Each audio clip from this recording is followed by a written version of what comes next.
You are an extension of source energy. And that inner being is pure positive energy. It is joy. It is clarity. It is wellness. And as you are reaching more and more for thoughts that feel good little by little, then you allow more and more who you really are. When you are born, you are much more allowing than you are 10, 20, 30, 40, 50, 60, 70, 80, 90, 100 years later. Because it seems that the longer you bang around with each other, the more you find those things you don't want, which could be a very good thing in a creative environment where you are letting the contrast help you to define what you do want. But if you become one, and many physical humans are, who believe that you will get to where you want to be by pushing against that which you do not want, then your resistance increases as time goes by and your life becomes less joyful as time goes by.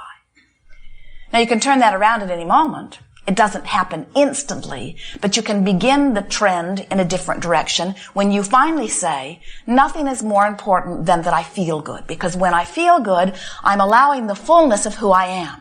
When I feel good, all that I am, the God source that flows through me and to me, functions through my physical apparatus. In other words, that's why I'm clearer. That's why I'm more stable. That's why my body thrives. That's why those who are around me are uplifted. That's why I am attractive. In other words, when you give your attention to things that cause you to connect fully with who you are magnificently joyous, magnificently thriving being. So, when you think about the dominant subjects in your life, there are many of them that you have come to habitual thoughts about. Sometimes you call those thoughts beliefs. A belief is just a thought that you keep thinking. It's a habit of thought. And sometimes you even call them core beliefs, which sounds very important and unchanging. We would like to call them beliefs. We would like to call them thoughts. We might even go so far as to call them dominant thoughts, meaning thoughts that you usually think. So when you think about these thoughts that you usually think, and you think about the subject of dollars, do dollars feel to you like adventure and fun?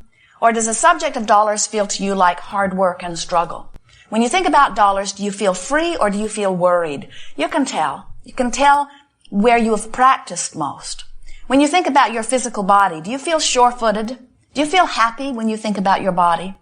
Or when you think about your body, do you feel disappointed or do you feel tentative? Do you feel uncertain? Do you worry about your body? Or do you feel pleasure when you think about your body? You can tell what you've practiced most. It's true of all subjects. Your dominant relationship, does it feel like a vacation or does it feel like hard work? Does it feel like expansion or does it feel bound and tight? You can tell by the way you feel when you approach the subject what you've been practicing. And the reason that any of those tendencies have become dominant tendencies is because you have, usually without even being aware of the process, activated those thoughts more often. And the way you activate a thought is just by turning your attention to it. In other words, whatever you are giving your attention to is activated. So you say, all right, Abraham, I'm getting the hang of this, so I've been thinking about this and I don't feel good when I think about it, so I'm going to deactivate this thought. And we say, good luck on that, because you actually cannot deactivate a thought.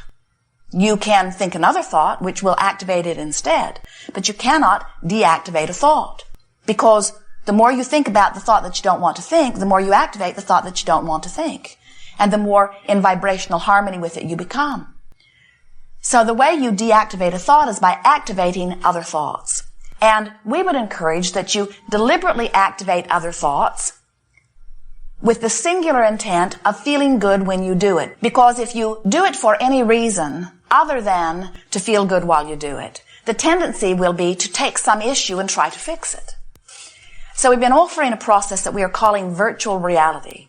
And the whole point of virtual reality is you're wanting to show yourself that you can choose a thought and you can focus upon the thought and you can generate vibrational response to the thought.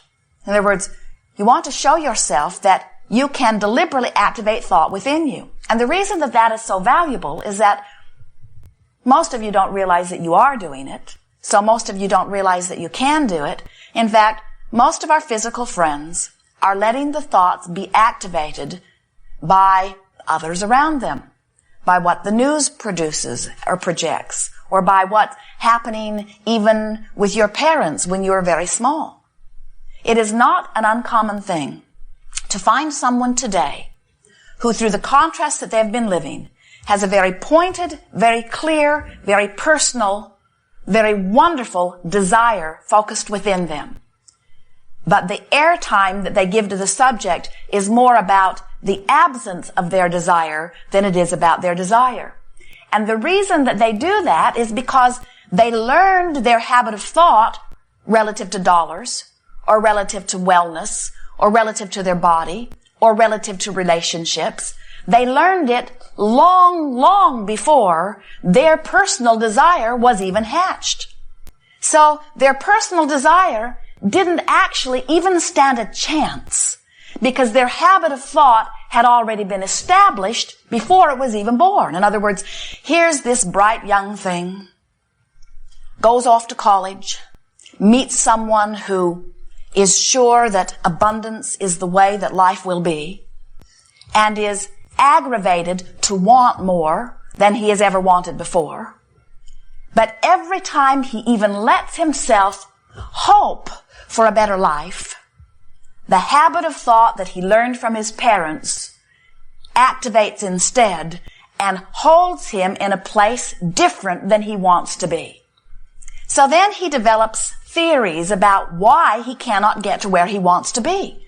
He suggests that he was not born into the right place, or he suggests that there is prejudice against those like him, or he suggests, when he is very far-reaching, that he was bad in a past life. He suggests that there are all kinds of things, because surely it cannot be due to him, because he's giving it all of the effort that anyone could give it. In fact, he's giving it more effort than the one who is succeeding. So he cannot make heads or tails. Why can he not find the success that he is working so hard to find, and that in his heart he believes that he deserves? What is standing in his way? And it is amazing the stories you come up with to explain that. And we say, it is for only one reason. When he was a very young lad, he lived in an environment where they did not believe that abundance was possible or that abundance was appropriate. And he learned by listening to those who surrounded him a pattern of thought that he still thinks today. He still has a pattern of vibration within him that opposes his now newly hatched desire, and he cannot get to where he wants to go because his habit of thought is dominant.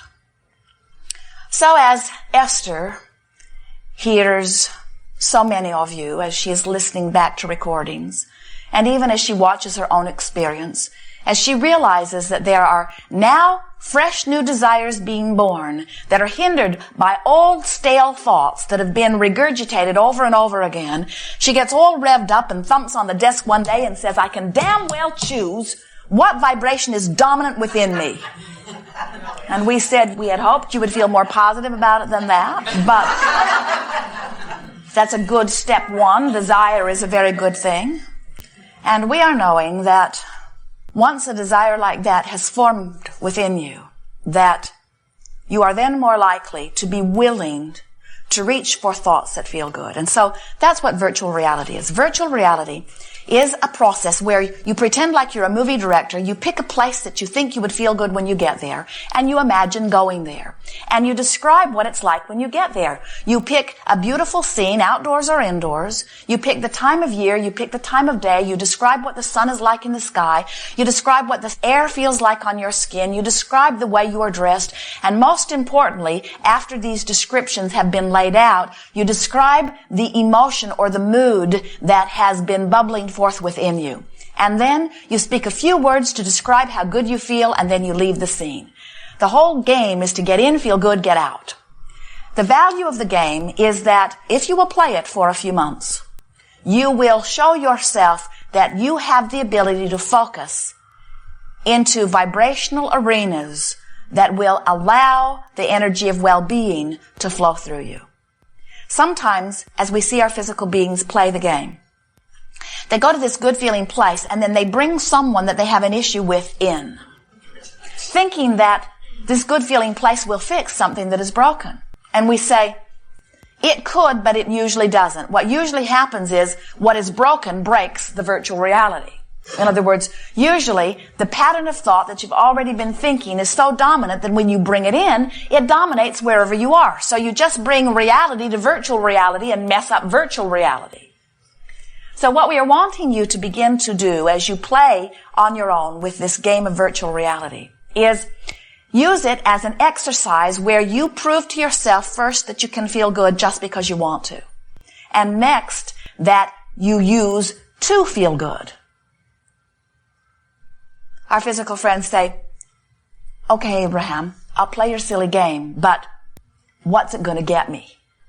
I will play virtual reality so that I can get the things I want.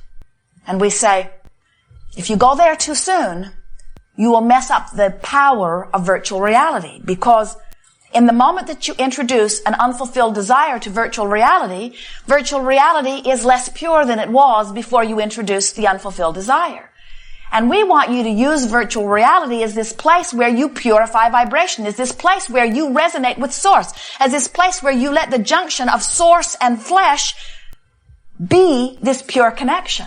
We want you to use virtual reality as this place where you show yourself that you can vibrate where you want to vibrate just because you choose to vibrate there. In other words, not a place to fix anything, a place to practice the pure vibration. Because what happens when you begin to do that is who you really are begins to more often come to the surface. So every time you do it, it's more likely that you will be able to do it more easily next time. And every time you do it, and are consciously aware that you are doing it, you are holding yourself in the place of allowing. Now, how does that fit into this scheme of deliberate creating? Step 1 says you ask. You do it all the time. You can't stop it. Step 2 is not your work. Source answers. Step 3 is your work. You must be in the receiving mode of what you're asking for. Virtual reality is a really good place to get into step 3. Because when you are basking in the beauty of something that you've conjured in your own mind, there is no resistance within you, especially when you get good at it. Of course, meditation is the ultimate deactivation of a thought, isn't it? Because when you quiet your mind, you stop any vibration that might be resistant in nature. That's why meditation is so often encouraged. When you meditate, you quiet your mind. When you quiet your mind, you stop all negative thought. When you stop the negative thought, you allow the vibration that is you to raise to meet the source that is you. But in meditation, you're not focused upon that which you desire. And so in meditation, you are in this place of absolute allowing, not trying to make anything happen. And that really is what creating is. Creating is understanding that step 1 and step 3 are both important steps, but they are separate steps. So the perfect creation is like the perfect dance. You use one foot and then the other, and then one foot and then the other. It wouldn't be a very good dance if you were hopping around on one foot. And deliberate creation is the same way. There is step 1, there is step 2, but don't worry about it, it's not your work. There is step 3. So you let the contrast inspire you to the desire. It's going to happen without your consciously getting involved. And then you spend your every waking moment playing as many different games as you can play that hold you in the place of allowing what you've been asking for. So through the years, those of you who've been listening to us for a while have heard a plethora of games or processes. And every one of them has been pointed toward helping you find, for this moment of the game, alignment with who you are by no longer, at least for the time of the game, pushing against or disallowing or vibrationally hooking up with the absence of something that you want. So we began by describing a book of positive aspects where you get a new book, you put something that is important to you at the top of a page, and then you just sit and write positive aspects about that. Very good process, except sometimes you took the issue that was bothering you most, and as you tried to make your list of positive aspects, every time you wrote a positive aspect, you felt a negative one. So the book of positive aspects was helpful if you didn't have any big issues. But on the things that really mattered, it didn't help you very much, because all it did was cause you to activate something right where you'd practiced it for the last 20 years.